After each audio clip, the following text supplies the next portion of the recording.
মহেশ্বর, না জানি আজ কোন পাপে আমায় সাজা দিলে মহেশ্বর। না জানি কোন পাপ করেছিলাম, না জানি কোন অন্যায় করেছিলাম মহেশ্বর। আজ আজ আমার শেষ সম্বল, আজ আমার লক্ষাইকে তুমি কেড়ে নিলে মহেশ্বর। বলো বলো না মহেশ্বর, বলো না, একটি বারে বলো না মহেশ্বর। নিত্যদিন তোমার চরণে পুষ্প জল দিয়ে তবে অন্ন গ্রহণ করতাম মহেশ্বর। কিন্তু কিন্তু না জানি মহেশ্বর, আজ আজ কেন ভাই আমার লক্ষাইকে তুমি কেড়ে নিলে মহেশ্বর।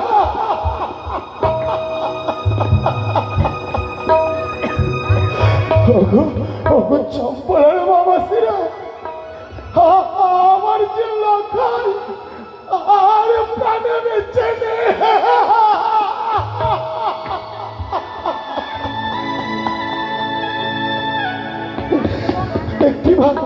একটিবারে বলতে পারো আমি কি নিয়ে বাঁচবো? আর যে আমার কিছু রইল না, সে সম্বলে আমার লক্ষাই সেও আজ আমায় ছেড়ে গেছে। না জানি আমার মন্ত্রী মশাই কোথায় রয়েছে, তা সেও যে আজ কাতরি কান্নায় ভেঙে পড়েছে। মন্ত্রী মশাই, ও মন্ত্রী মশাই,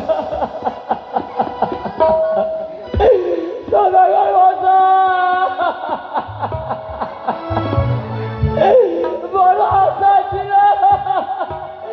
আমার দাদু ভাইকে নিয়ে এখন কেড়ে গেল। দাদু পূর্বে দাদু ভাই দেখেছিলাম আমার 6টি দাদু ভাই আমাকে ছেড়ে চলে গেল, অবশেষে সেও চলে গেল। সত্যই বলেছেন মন্ত্রী মশাই। কি অপরাধ করেছিলাম ঠাকুরের কাছে বলুন। এক করে 6টি পুত্র আমায় ছেড়ে গিয়েছিল। ভেবেছিলাম সে সম্বল লক্ষাইকে নিয়ে আমি বাঁচবো, সে যে আমার জীবনের আশা। কিন্তু সেও যে আর রইল না। কত মশাই, সেই হতভাগিনী কোথায়? সারাদিন সিগারে কাটার হয়ে সেই অভাগিনী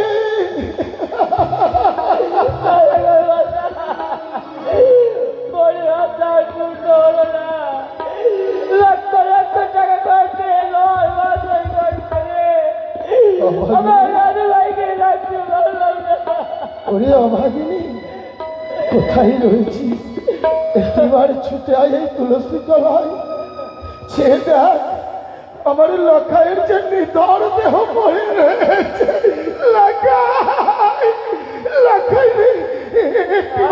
একটিবারই খোকা পিতা বল না, প্রাণীখানা জনে জুড়াই লক্ষাই, একটিবারই পিতা বল না লক্ষাই। বাবা, হতভাগিনী, এ বাবা, এ কি হয়ে গেল বাবা, এ কি হয়ে গেল, এ কি হয়ে গেল? মানে একটিবার আমার লক্ষাইকে ফিরিয়ে দে না বাবা। ওগো, এইভাবে করে আমার ছোট করে দিবেন না বাবা। দিদিমা, তুমি আমার স্বামীকে তুলসী তলায় নিয়ে এসেছেন বাবা। একটিবার লক্ষাইয়ের নিথর দেহ কারা যেন কৃষ্ণ বর্ণ। তুমি এবার আমার স্বামীকে কোথায় নিয়ে যাবেন বাবা? সত্যই রে বা সত্যই, আজ যে সনাতন ধর্মে মানুষ মারা গেলে তাকে যে সৎ কাজ করতে হয়, তাই লক্ষাইয়ের আমার প্রাণে বেঁচে নেই। এমনকি কানির উচ্ছিষ্ট পুত্র দয়ালে মন গলায় পাথর বেঁধে ভাষাইব সাগর। কোথায় জ্ঞাতি বর্গ, কোথায় আত্মীয় স্বজন, একটিবার ছুটে এসো, এই মুহূর্তে আমার লক্ষাইয়ের আমি সৎ কর্ম করে দেব। না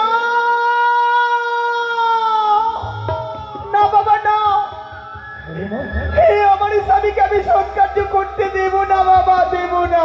ওরে হতভাগিনী, এই যে নিয়ম, এ যে আমার ভাগ্যের পরিহাস। আজ এক এক করে 6 পুত্রকে এই গাবরিয়ার ঘাটে সৎকর্ম করেছি, সে সম্বল লখাই।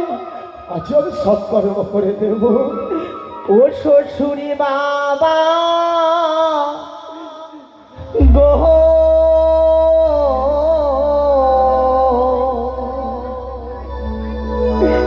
স্বামীকে না পুরাবে আগুনে,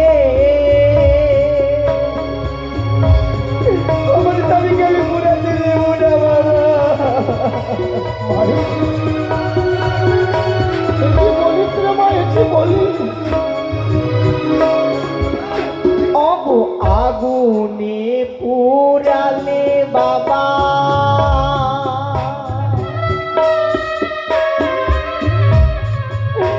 অগো পুরে হবে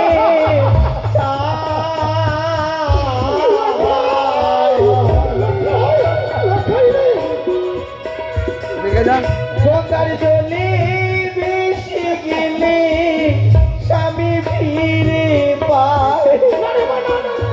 এ বাবা, আমি করে ভাবতে দেবো না।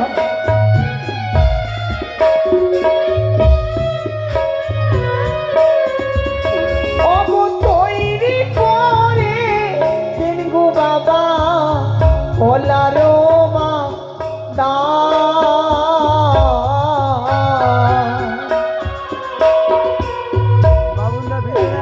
আর মৃত্যু সারি নইয়া যাব দেবতা না। এই যে হয় না,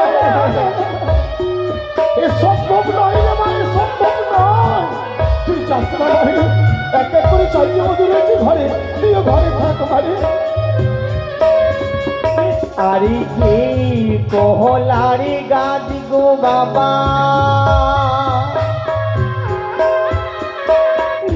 ভাসে 6 মাস,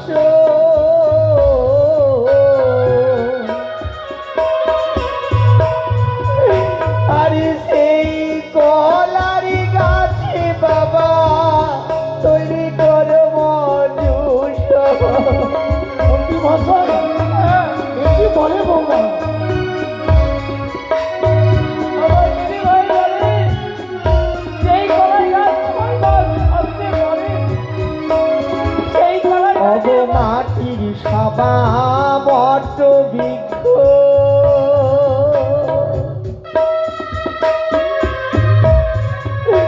অগ বৃক্ষের সবা ও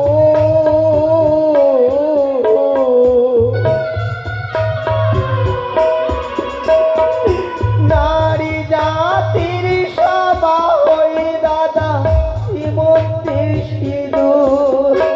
বাবা, বাবা আমার স্বামীকে ছাড়া আমি কিছু চাই না বাবা, আমার স্বামীকে দেন বাবা। বাবা যাস না।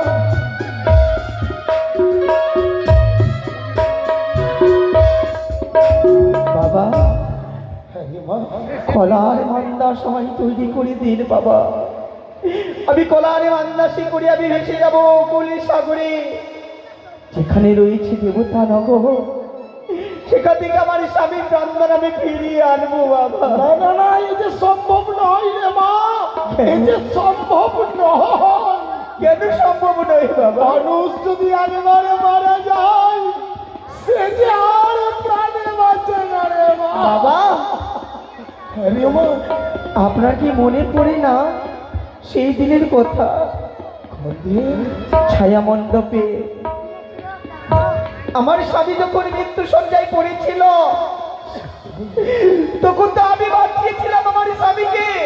সত্যই সত্যই, আজ আমার এলাকায় যখন মূর্ছা আঘাত হয়েছিল, না জানি আমার মা বেহুলা থেকে পুনরায় প্রাণ মারি পারবি মারি। অবশ্যই পারবো বাবা, আমি স্বামীকে নিয়ে ভেসে যাব, আপনাকে কথা দিলাম।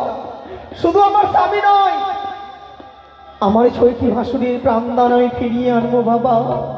সত্যি মানিক, আমি কথা দিলাম বাবা, মানিক, কিন্তু আমি যে এক পাষাণ পিতা, আমি যে পাষাণ। ওই ওই কদলী বৃক্ষর যদি মঞ্জুস নির্মাণ করে দিতে হয়, হ্যাঁ, তবে সেই কদলী বৃক্ষের দাম খানা আমায় দিতে হবে।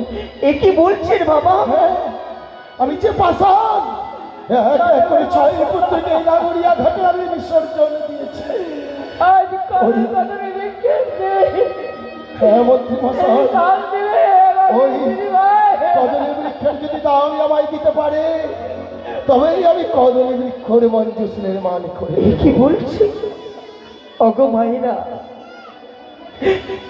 আমার শ্বশুর ঠাকুর কদলীর বৃক্ষের মঞ্জুস তৈরি করে দেবে, কিন্তু সেই কদলী বৃক্ষে দামটুকু আমার কাছ থেকে নিয়ে নেবে। কিন্তু আমি কোথায় পাবো? কোথায় পাবো আমি সেই করি? আমি আমার শ্বশুর ঠাকুরকে দাম দিয়ে যাব। তাই আপনাদের বলি মায়েরা, আপনারা সবাই মিলে এসে আমায় কিছু কিছু করে ভিক্ষে দেন।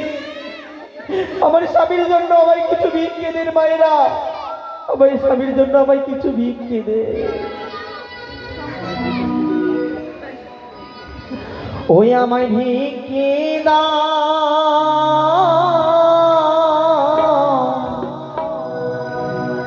নগরবাসী তোমরা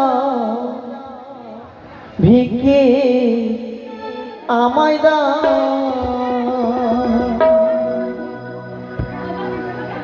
আমায় ভিক্ষে দাও,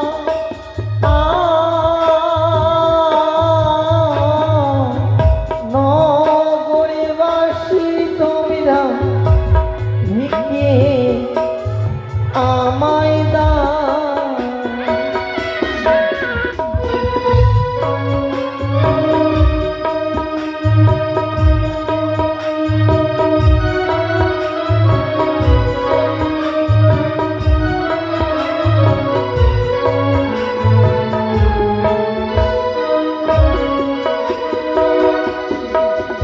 আর তোমরা আমার মাসি পিসি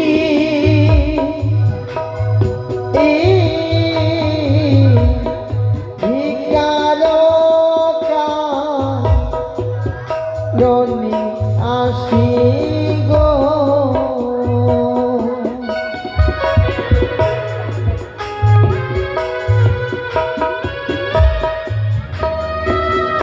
এই যে আমি নগরে নগরে ভিক্ষি করেছি বাবা, এই যে কদলী বৃক্ষের আমি দাম দিয়ে গেলাম। সত্যই সত্যই আমি যাকে পাষাণ পিতা, মন্ত্রী মহাশয়, এছাড়া যে আর আমার কাছে কোনো উপায় নেই। তবে একটিবার মা বেহুলাকে সঙ্গে নিয়ে সেই কদলী বৃক্ষের বনে ছুটে যান। যেই বৃক্ষখানা প্রয়োজন, আমার বেহুলা মা সেই বৃক্ষখানা দেখিয়ে দিলে আপনি সুন্দর করে কেটে আমার এলাকার এলাকার মঞ্জুস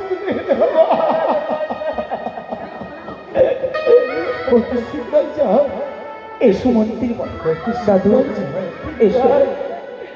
এই যে কদলী বৃক্ষ,